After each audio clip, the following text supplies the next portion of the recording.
बघा असं आहे की राणेसाहेब हे मोठे नेते आहेत आणि ते कुठल्या हेतूनी त्यांचा हेतू समजून घ्या. त्यांनी काय मुद्दामून का असं स्टेटमेंट दिलेलं नाहीये. तुम्ही एका साईडला त्यांचं स्टेटमेंट बघता पण दुसऱ्या साईडला त्यांनी केलेली कामं बघा. आज तिकडे सिंधुदुर्ग मालवण ह्या पट्ट्यामध्ये जेवढं डेव्हलपमेंट झालंय त्याच्याकडे पण लक्ष द्या. तर हे पर्पसली काय त्यांनी जे बोललं त्याच्या एकदम इश्यू करू नका. आणि विरोधक तर त्यांचं ते काम आहे, ते त्यांचं काम करतील. तर त्याचं काय आरोप लावलेले की ते कंत्राटदार आहेत. संजय राऊतांनी पण सांगितलं की जे शिवाजी महाराजांचं जे पुतळं त्यांनी बनवण्याचं ते कंत्राट दिलं ते कल्याणचे होते, शिंदेच्या जवळचे होते आणि त्याच्यामध्ये भ्रष्टाचार झाला असं. बघा असं आहे ना की महायुती कोणालाही सोडणार नाही. जो कोण कॉन्ट्रॅक्टर असेल, जो कोण, त्याला शिक्षा ही नक्की होईल. आता समजा तुम्ही बोलता की जवळचे असते, तर जवळचे असो किंवा नसो, दादानी सर्वप्रथम स्टेटमेंट काय दिली की जो कोण कॉन्ट्रॅक्टर असेल, जो कन्सल्टंट असेल, त्याला लवकरात लवकर शिक्षा होणार.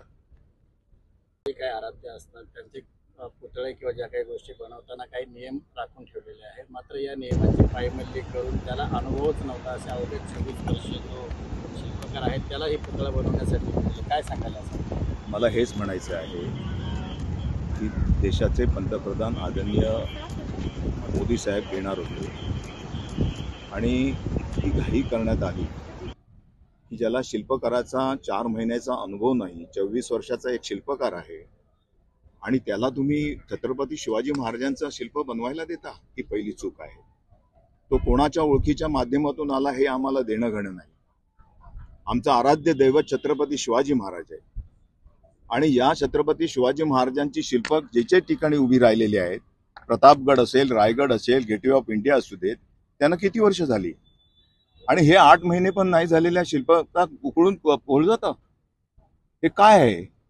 त्याच्यामुळे आपण ज्या वेळेला कोणी पण PWD असू देत, नौदल असू देत, कोणी ज्या वेळेला ही भूमिका घेतली असेल की ज्या शिल्पकाराला छत्रपती शिवाजी महाराजांचं शिल्प बनवण्यासाठी आपण दिलं असेल, त्याचा अनुभव किती गाठीशी आहे हे बघायला पाहिजे होतं. कन्सल्टंटना तुम्ही नेमलेलं आहे ते बघायला पाहिजे. आपल्याला माहिती आहे मालवणचा जो राजकोट किल्ला आहे त्याच्यामध्ये जबरदस्त 45 किलोमीटर पर हार्स ते येते, त्याच्यामध्ये झाडं कुठे उळमळून पडलेली नाहीयेत. मी कोकणातला आहे, कोकणाचा अनुभव आम्हाला माहिती आहे.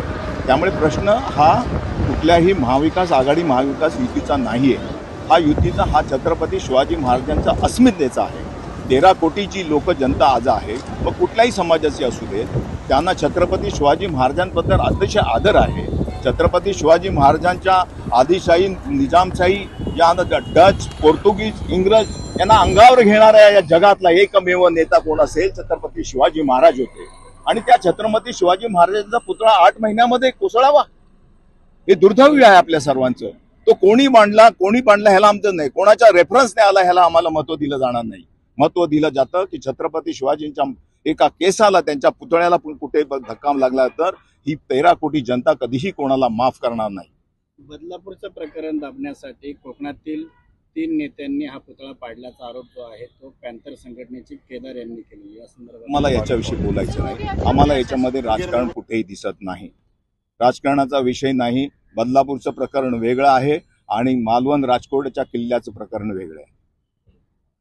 विरोधच करायचं असेल तर तुम्ही करा ना. आज किती किल्ले आहेत जे आज त्यांची हालत काय आहे त्याच्याबद्दल बोला. आज राजगड जिकडे महाराजांनी जवळपास 25 वर्ष जिकडे थांबलेले, त्याची दुरवस्था आहे, त्याच्याबद्दल बोला.